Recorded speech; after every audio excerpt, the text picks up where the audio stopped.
We've got two very interesting stories for you today. And honestly, um, I really don't know where to begin.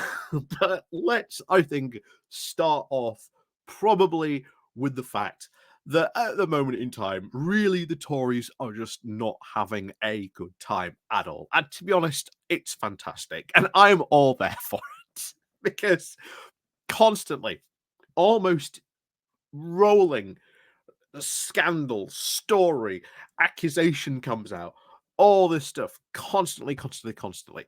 And it is just piling up more and more and more to a point where just last week you had the whole big furore with the right wing press trying to sort of go after Angela Rayner over, to be honest, given the fact that we have seen other Tories get away with not paying tax on multi-million pounds of income through, you know, dodgy donations, sort of receiving a gift in kind, through all kinds of stuff, doing, extra work, having a second job, all this kind of stuff we have seen time and time again that has been out there for ages. All of a sudden, the second Angela Rayner dares to, of what I think it was like £1,500, something like that. It was like a really minuscule amount. Well,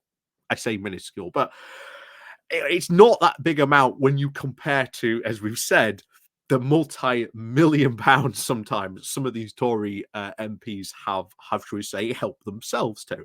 So it was kind of funny when they're religiously sort of almost going after Angela Rayner, sort of trying to make this a thing, when the guy who broke the story himself was a nom-dom who hasn't paid hundreds of thousands of pounds in tax.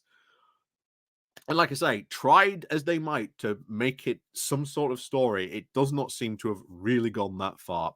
And as other people have pointed out, hey guys, why weren't you there for when this story broke about Boris Johnson, about stuff that, Carrie Johnson did at the time? Or what about Nadeem Zavwari? And, so all the stuff they've just, blanketly ignored.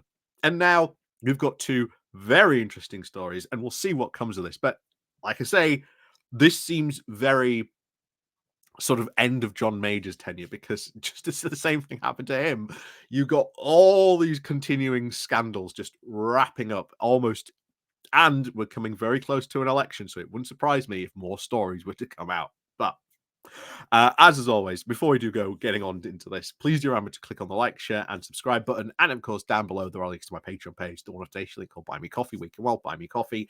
And of course, as always, thank you very much to all the people who do help and support the channel that way. Like I say, there's the Pony Club down below as well. We've just done a new Pony Club video, doing a sort of bit about Ukraine and what's going on there recently. So do go check that out. Same if you are on the Patreon as well, you get access to those videos as well. And of course, links down below. Go check them out. Thank you very much for all the people who do support the channel. Even if you do just click on the like and share button, like I say, it all helps. So, what's happened? Well, I woke up this morning to hear about, of course, Mark McKenzie's. And this is a story that is bizarre to be believed.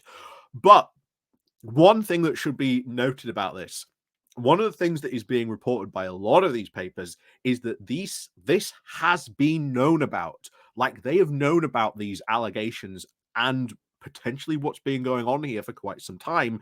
It's just that maybe they felt that these allegations were about to be revealed, and maybe someone in the party, and this is one of the rumors going around, maybe someone in the party decided that rather than a journalist finding out about this and this becoming a big scandal, that they would break the story themselves. That's one of the things that is coming out about this. Is this true?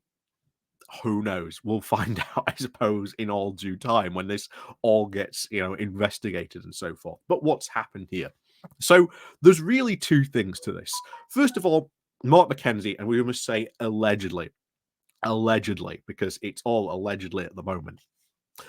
He spent at least £14,000 of campaign funds on medical costs. So that was the first thing. That's the one thing that people sort of are ignoring. We'll get on to the other one in a moment, because I agree that's the fun one. But to spend that amount of money just on medical costs. And we don't know what these medical costs were. This may have just been a way to, him to sort of say, oh, I'll just, dip into these and, oh, well, it was just a medical cost.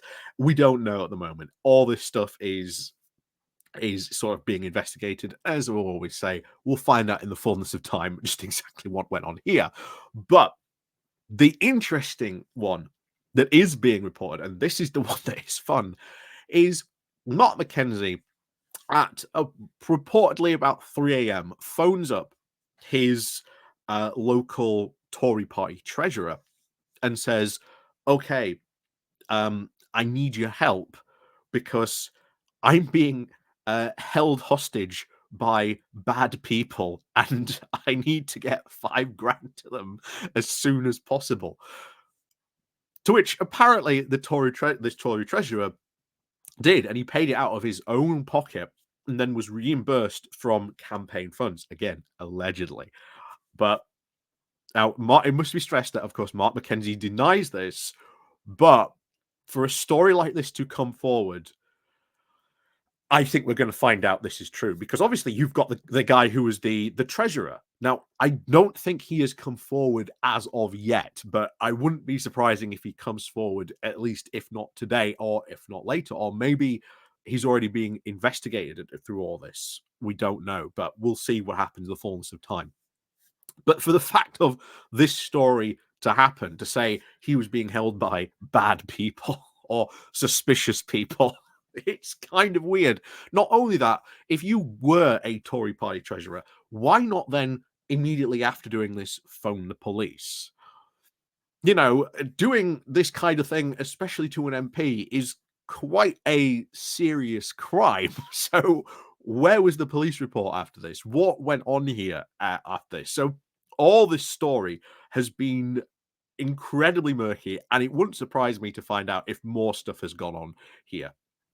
But hey, we'll find out pretty soon, I can guarantee you that. But he has been suspended. So there must be at least they think there must be some sort of truth-ish to these allegations. But hey, when we get more information, I'm sure we'll do a full video on this. The other story, of course, that has come out, and it's not really a story about these two people, but it's more about someone else who we found out might have been there, according to Politics Joe. But we'll get onto who that was in a moment. Of course, if you've seen the title of the video, you know who it is.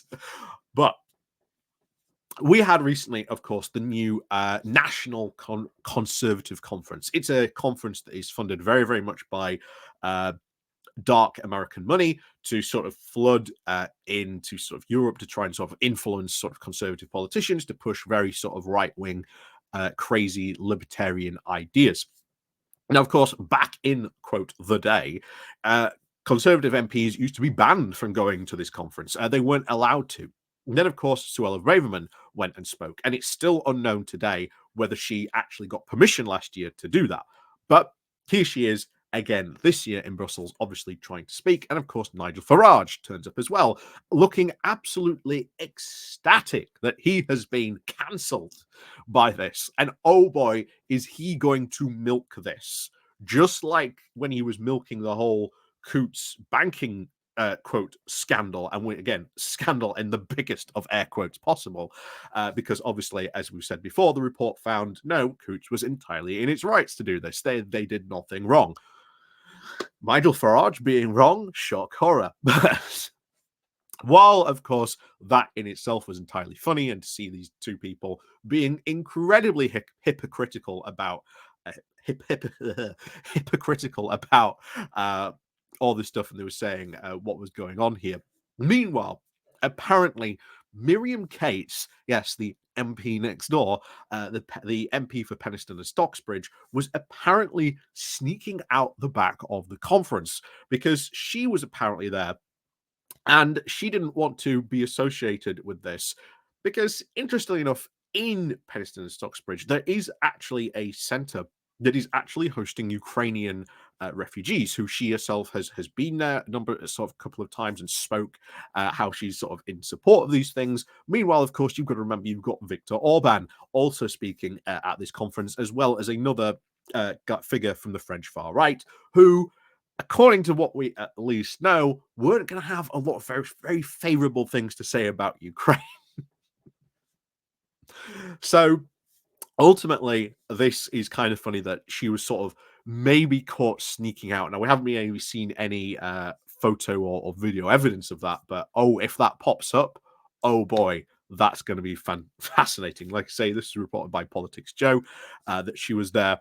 But oh boy, if she was there and she and she gets caught once again, Miriam Cates gonna have a lot of embarrassing questions to ask, or at least questions, awkward questions put to her. Certainly during her attempt re-election over in Penistone and Stocksbridge, and I can guarantee you already, there are people, shall we say, with their books writing up the questions already to put to her because it doesn't look good for her in a lot of these situations. But as always, that's what's currently going on in the Tory party. Yet more scandals, more more problems for Rishi Sunak.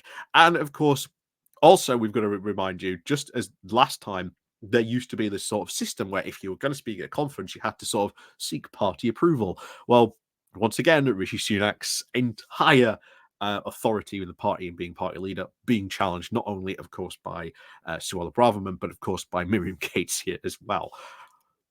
You know, what at this point you're going to say, well, what authority does Rishi Sunak actually has as party as a party leader? I think he hasn't got a damn shred of leadership at the moment. But hey, it's all going to be fun and games very soon, especially after the local election, because oh boy, that's going to be fun watching the reactions to that. So, as always, thank you very much for watching, and of course, as always, we'll see you all next time.